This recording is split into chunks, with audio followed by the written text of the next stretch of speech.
Problems relating to one of the plane's engines had caught the pilots off guard. Confusion began to mount on the flight deck as the pilots attempted to troubleshoot the problems with their plane. Things went from bad to worse, as it appeared that there were failures with not one but two engines. But how did things get to this point?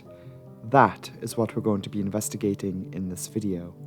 The timeline of events of Monday, June 23rd, 1969. The Caribbean nation of the Dominican Republic has long struggled to sustain a national flag carrying airline. It didn't used to be this way, as Dominicana Airlines served as the country's national air carrier between the years of 1944 and 1995. For 51 years, the airline carried passengers and cargo from the Dominican Republic to many countries in the Americas and even Europe, flying out from their bases in Santo Domingo and Puerto, Plata.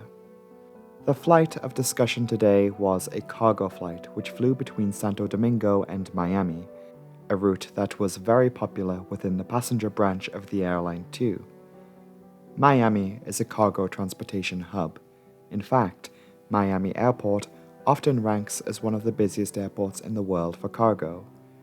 In 1969, Dominicana operated this cargo route with the employment of an ATL-98 Carver. We need to talk a bit more about this plane because even for those into their aviation, most plane people can concede that this is a very strange looking plane. It's something we just need to get out of the way. So, what is the deal with this plane and why does it look like that? Basically, this plane was a conversion. The origins of the plane's inception can be found in the United Kingdom. For a short period of time in the 1960s, there was a steady and growing demand to transport cars in and out of the United Kingdom and Ireland, hence the name Carver. The planes that already existed at the time for this purpose were old and suffered from poor performance. The aircraft's manufacturer, Aviation Traders, in the early 1960s, wanted to find a solution for this problem of aging freighter planes.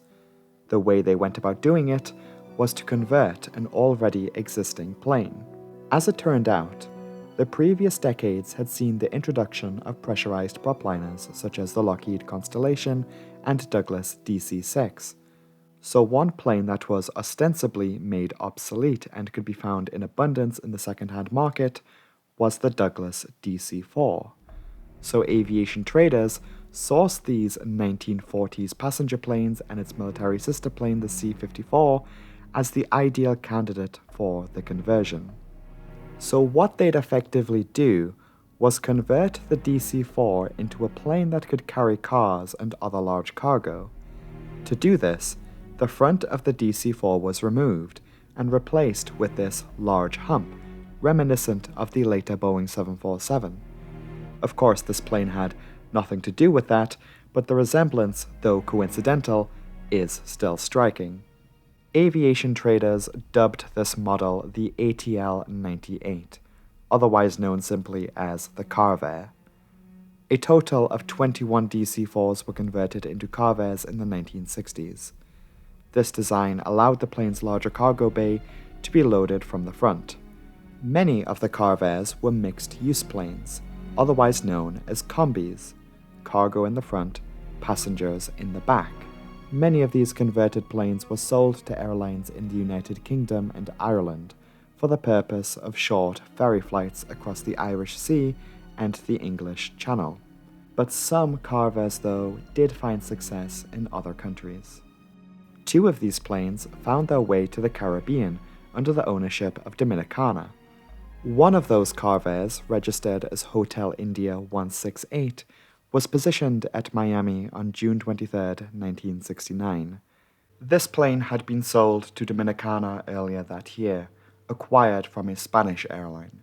This photograph of the Axton plane was taken in 1967. That morning, the plane was being loaded with various pieces of cargo. Fuel was also pumped into the tanks. The captain, who we'll come back to in a moment, actually requested additional fuel for reasons that are unknown.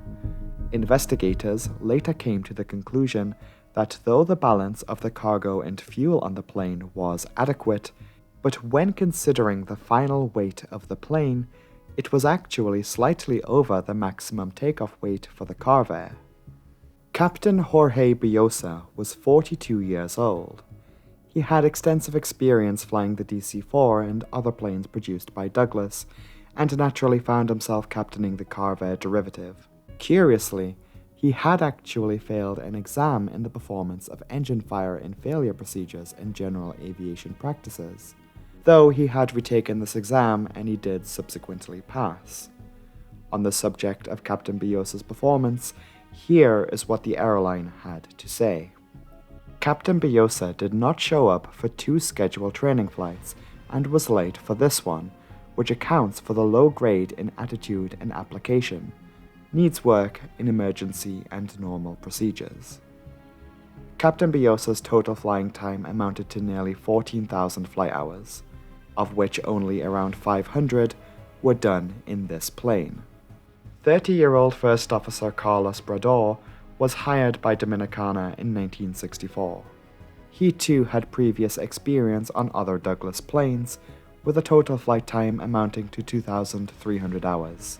The Carver actually only required 2 pilots to fly, but on this occasion a third member of the flight crew was present. The flight engineer, strangely an age for this individual could not be sourced for this video, but his name was Carlos Gonzalez. He was by far the least experienced member of the crew, having only joined the airline just 2 years previously, and even then he only flew part-time, only going full-time just a few months before the accident. Additionally, there was one other person on board. A Dominican pilot in the country's military was flying as a passenger. In all, that was 4 people on board the plane. At 1:16 in the afternoon, the 4 engines were started up and the plane taxied off the cargo ramp. Moments later, though, the plane's departure was actually put on hold due to a high oil pressure reading coming from the number 4 engine, that is, the rightmost engine on the right wing. 2 mechanics were reportedly called in by the airline to make an adjustment to the oil pressure relief valve, and the engine began to operate within safe limits. At 3:30, Dominicana Flight 401 left the apron again, heading out to the runway. The runway the Carver was using for takeoff was the southeasterly facing runway 12. At 3:42, the plane was in position on the runway, with aside from the previously mentioned oil pressure reading, nothing else was out of the ordinary. The aircraft's 4 engines were powered up and the plane began to accelerate down the runway. The air traffic controllers in the control tower had a view of the entire airport from their position. From there, the controller that day observed the takeoff, and as the Carver was angled into the air, they noticed a heavy white smoke, as the accident report puts it, emanating from the number 2 engine, that is the inner right side engine on the left wing. By this point though, the pilots and their aircraft were committed to the takeoff. Straight away, the controller suggested an immediate emergency landing back at Miami, and immediately cleared the plane to land on any runway. But before we continue with how the rest of the flight panned out, let's talk a little more about what might have taken place in the faulting number 2 engine. Because the Carver was developed from the DC-4, this was a piston engine airplane. This type of airplane engine works similarly to that of your car. Specifically, this engine was developed by Pratt & Whitney and was called the R2000 Twin Wasp. There are a total of 14 cylinders in this engine, and what is called a radial configuration. The 14 cylinders are split into 2 sets of 7 in a row of 2. The simple explanation as to how these piston engines work is as follows.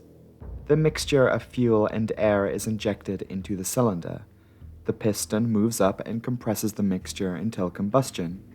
This gives off energy which forces the piston back down, turning the propeller.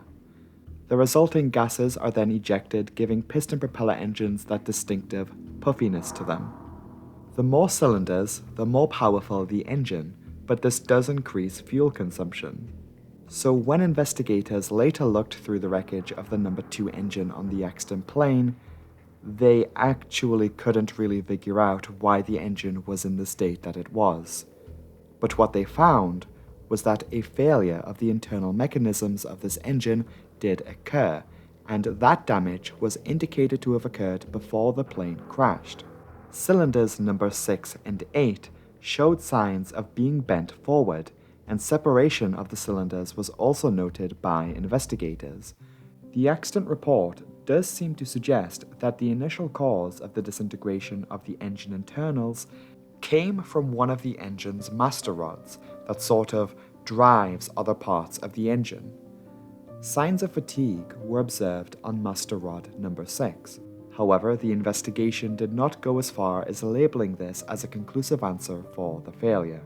Additionally, according to a document published by the Federal Aviation Administration, which also appears to be undated, this document suggests that all models of Pratt & Whitney piston engines, including the Twin Wasp, the engine cylinders can be prone to, quote, severe overstress if parts become loose. It would appear that there was a known issue with these engines that had reared itself enough that it warranted multiple maintenance bulletins. This is all well and good in explaining the failure of this one engine, but it doesn't really explain why the plane crashed. Pilots trained, even in the 1960s, for scenarios just like this. So to pick up from where we left off, the Dominicana Carver was climbing. The number 2 engine had now failed, the internal mechanisms had disintegrated, the propeller supposedly windmilling at this point. The pilots got their Carver up to an altitude of around 300 feet above the ground. This was followed by 2 turns to the left, the plane orientated north. Curiously, problems then began to re-emerge with the rightmost number 4 engine that previously experienced high oil pressure. Observers on the ground noted plumes of black smoke emanating from the number 4 engine. Another pilot on the ground at Miami also noticed black smoke coming from the right side of the plane specifically. When investigators looked over the wreckage of the number 4 engine, they couldn't determine what was actually wrong with it. It was completely destroyed in the crash that followed. Regardless of what the issue was, the pilots determined that there was a failure of the number 4 engine, and it's believed that they went through the procedure to shut the engine down. This was evidenced by the fact that the number 4 engine propeller blades were later found to be in the feathered position. In the case of an engine failure on these planes, feathering the propeller blades on the problem engine reduces drag, as the blades are fully angled into the airflow instead of at an angle. Note that engine number 2 in this case, the one that had essentially fallen apart, was never feathered, so now the aircraft was down not 1, but 2 engines. The plane in this state would gradually lose altitude, as the aircraft had lost significant propulsion to the point it could no longer sustain even flight. Flying north before the plane could line up with the northern runway at Miami, the Carver crashed through power lines before colliding with a building on the ground in an industrial area around 1 mile east of the airport. All 4 people on board the plane, plus a further 6 on the ground, were killed. The cargo plane had crashed into an automobile repair shop on 36th Street. A fire had consumed the building in the crash, resulting in the 6 deaths on the ground. Despite this horrific plane crash, documentation of the accident has been rather scarce, but those sources that do exist have been incredibly helpful in the research and production of this video. For Dominicana, this accident may have been overshadowed by the fact that the airline just a few months later suffered a devastating plane crash with a Douglas DC-9, killing 102 people. Another case where engine failure played a supposed role, but that is a story best saved for another day. For investigators looking into the crash of the Carver, they determined that the cause of the disaster was less to do with the engine failure directly, but rather, quote, the confused action on part of the crew while attempting to cope with the catastrophic failure of an engine during takeoff. The Carver as a plane had actually already been out of production by the time of the Dominicana accident. The plane has gone down in aviation history as a curious footnote. Not many of them were built, and the aircraft had actually garnered a somewhat negative reputation in the area of safety, as out of a total of 21 Carvers that were produced, 8 were lost in plane crashes. That's over a third of all those planes. It's certainly a plane we'll come back to for another video soon.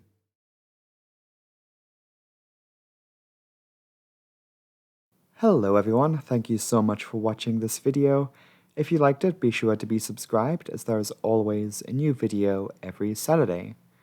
We have made it to the end of 2022. This video should be going out on the very last day of the year, so I wish you all a happy new year. And be sure to let me know if you've got any plans for the new year in the comments below. Personally, I will keep on going with more exciting videos in 2023. And yeah, I plan on releasing some much bigger videos this coming year, so I can't wait to share them with you. Anyway, it is that time of the week where I must take a moment to thank my amazing patrons over on my Patreon for their continuous ongoing support. Their names are scrolling on the screen right now, so if you do see your name here, a massive thanks to you. If you yourself would like to support the channel further, you can join the Disaster Breakdown Patreon from just £1 per month, and the link to that and my personal Twitter page will be in the pinned comment below. All patrons get early access to all new content 2 days before it goes out publicly on YouTube. Anyway, I'll not drone on for much longer, and I'll sign the video off here for the final time this year. Thank you so much for watching. Have a great day, Happy New Year, and I will see you in 2023. Goodbye.